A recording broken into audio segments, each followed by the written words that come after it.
우리 동양권에 있는 대부분 여성들이나 남성들이나 대부분 그런 경우가 제가 봐서는 한 80% 이상입니다. 그래서 그런 경우에는 쌍꺼풀을 나타내고 있는 그 얇은 피부는 그대로 놔두고 눈썹 밑에 두꺼운 피부를 제거를 해가지고 위에 올리면은 아래쪽 쌍꺼풀 라인이 그게 얇은 피부가 이렇게 접혀 있는 그런 자연스러운 모습이 그대로 유지되고 처진 거를 해결할 수 있습니다. 그래서 안녕하세요. 압구정 예비뉴 성형외과 원장 의학박사 이백권입니다.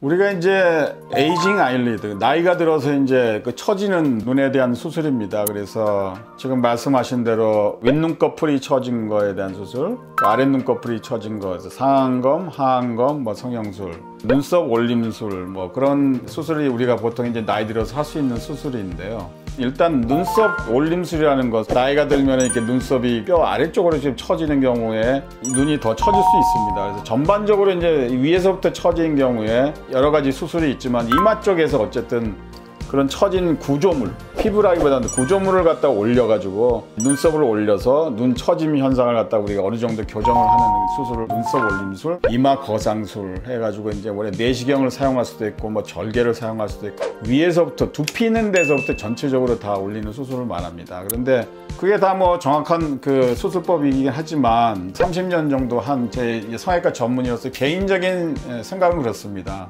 눈썹을 올리는 그런 눈썹 거상술, 이마 거상술은 사실은 저희 동양권에서는 그렇게 거기에 해당하는 사람 그렇게 많지 않다고 봅니다. 서양에서는 나이 드는 사람들에서 거의 루틴입니다.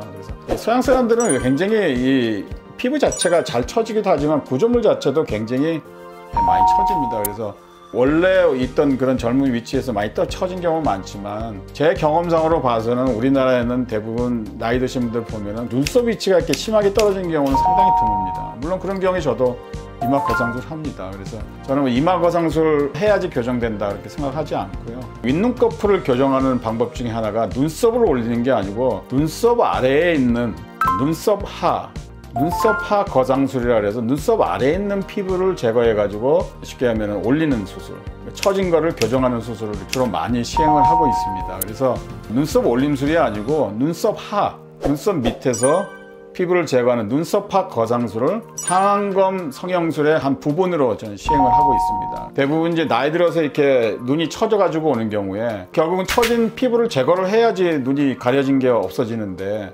그거를 과연 우리가 아래쪽에서 제거할 거냐 아니면 위에서 제거해서 올릴 거냐 이렇게 두 가지를 생각해 볼 수 있습니다. 아래쪽에서 물론 제거하는 게 어떻게 보면 만약에 오리지널에 원래 쌍꺼풀이 있다든지 기존에 쌍꺼풀 수술했다든지 아니면 뭐 속쌍꺼풀이 좀 크게 있다든지 그런 분들은 물론 당연히 여기를 하는 게 어떻게 보면 가장 이상적입니다. 그렇지만은 저는 이렇게 가능하면은 이렇게 잘 이렇게 판단을 해가지고 우리가 윗눈꺼풀을 성형한 다음에 가장 힘들어하는 부분이 뭐냐면은 처진 걸 수술하고 났더니 뭐 인상이 강해졌다, 사나워졌다, 주위에서도 왜 이렇게 그 선하던 이미지가 다 어디 갔냐 뭐 그런 식으로 그래서 거기에 대한 굉장히 그 실망을 하거나 주위에서 하신 분들을 보고 이렇게 두려움에 걱정을 많이 하십니다. 자, 그래서 우리가 이제 잘 생각해야 되는 게 결국은 처진 거를 아래쪽에 제거할 거냐 위에 제거할 거냐 그러는데 위에서 제거하는 건 눈썹 밑에서 눈썹 위에서 제거할 수도 있지만 이쪽은 흉이 많이 남습니다. 눈썹 아래는 우리가 위치를 잘 정하거나 아니면 요새는 눈썹 문신하신 분들이 많기 때문에 문신 아래쪽에서 하거나 그러면은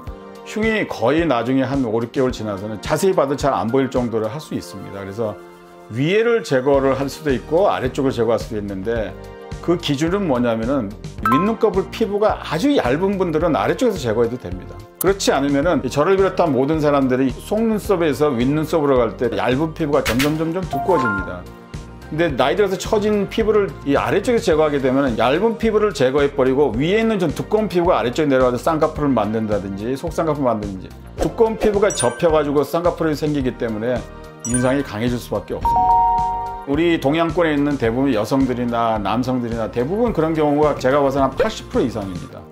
그래서 그런 경우에는 쌍꺼풀을 나타내고 있는 그 얇은 피부는 그대로 놔두고 눈썹 밑에 두꺼운 피부를 제거를 해가지고 위에 올리면은 아래쪽 쌍꺼풀 라인이 그게 얇은 피부가 이렇게 접혀 있는 그런 자연스러운 모습이 그대로 유지되고 처진 거를 해결할 수 있습니다. 그래서 대부분의 경우에 눈썹하 거상술 이거 많이 권하고 있습니다. 시술 자체도 이렇게 뭐 어려운 시술은 아니고 단 얼만큼 이렇게 적절하게 제거를 할 거냐, 그리고 나중에 봉합을 해서 흉이 남지 않게 잘 이렇게 컨트롤 할 수 있다 그러면은 나이 들어서 하는 그런 윗눈꺼풀 처진 거를 교정을 하면서 인상이 강해진다든지 산화라든지 그런 문제는 피할 수 있습니다. 그래서 피부가 아주 얇은 분들은 이렇게 아래쪽에서 할 수 있지만 대부분의 경우에 눈썹 거상술이 굉장히 좋고, 눈썹에 이렇게 대부분 끝부분까지 하다 보면은 위 눈꺼풀만 아니라 대부분 외측이 많이 처지기 때문에 외측에 있는 우리가 웃을 때 이렇게 이 접히는 주름, 이 처지는 피부, 그걸 갖다가 이제 뭐 의학적으로 까마귀 발이라 그럽니다. 그런 것도 위에서 당겨가지고 그런 것도 좋아지고, 만약 아래쪽에서 제거하다 보면은 이 흉이 또 바깥쪽으로 보이지만 그거 없이 위에서도 하고, 그래서 피부가 아주 얇지 않다 그러면은 눈썹화 거상술, 그걸로 해서 처진 윗눈꺼풀을 인상이 변하지 않고 교정할 수 있는 아주 좋은 수술법이라고 저는 이렇게 보고 있습니다.